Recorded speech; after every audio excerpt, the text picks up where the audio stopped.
हरे कृष्णा।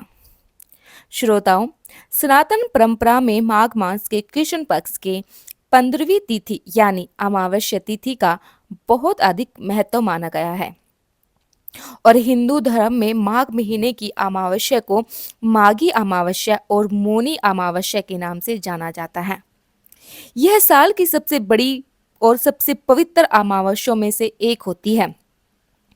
आज के इस पवित्र दिन में आकाश की दिशा में एक सूक्ष्म मार्ग खुलता है, जिससे हमारे पितृ, हमारे पूर्वज जो दिखाई नहीं देते, लेकिन हमारे रक्त, हमारे घर, हमारे संस्कारों में आज भी जीवित है। वे हमारी श्रद्धा, श्राद्ध, तर्पण और श्रद्धा को स्वीकार करते हैं। आज का मौन केवल चुप्पी नहीं, यह वह मौन है जो पितरों तक पहुंचता है, जहां पर शब्द नहीं केवल भाव बोलते हैं। और आज जल में मिला हुआ तिल केवल जल नहीं, यह पितृ ऋण की निवृत्ति, वंश की उन्नति और कुल की रक्षा का साधन भी माना गया है। पुराण कहते हैं,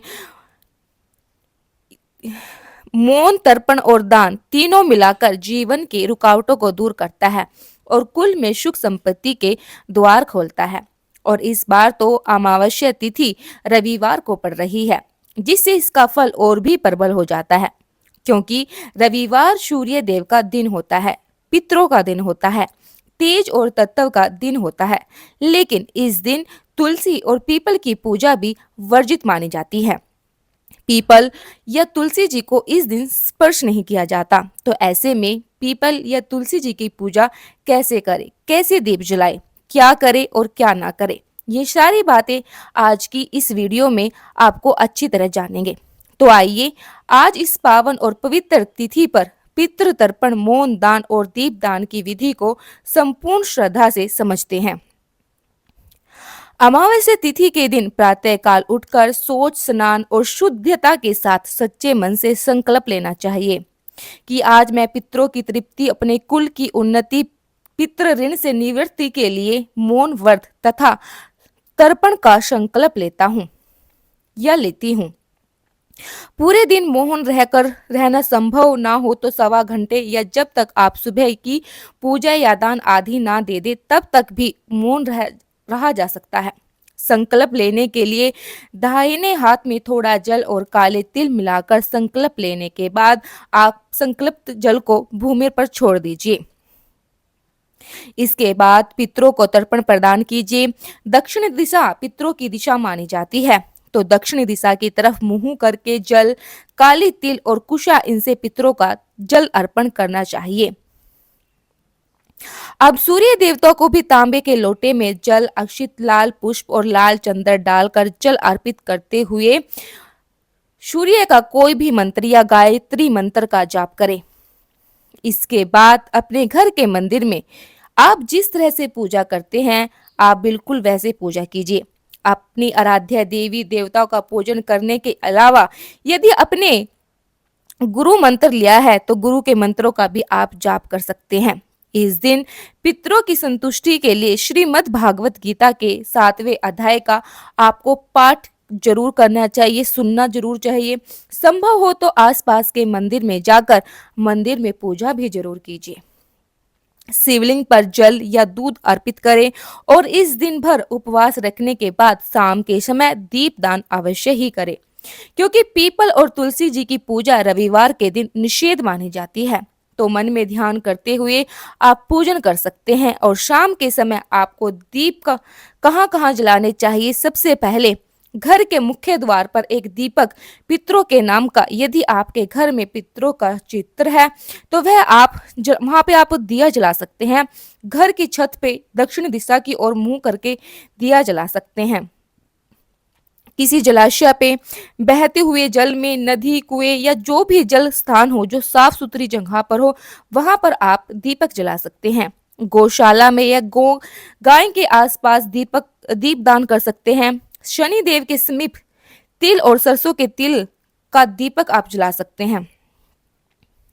और उत्तर दिशा की तरफ, क्योंकि माँ लक्ष्मी जी का वास माना जाता है, तो उत्तर दिशा की ओर मुंह करके एक दीपक माँ लक्ष्मी जी के नाम से भी इस दिन जलाना चाहिए।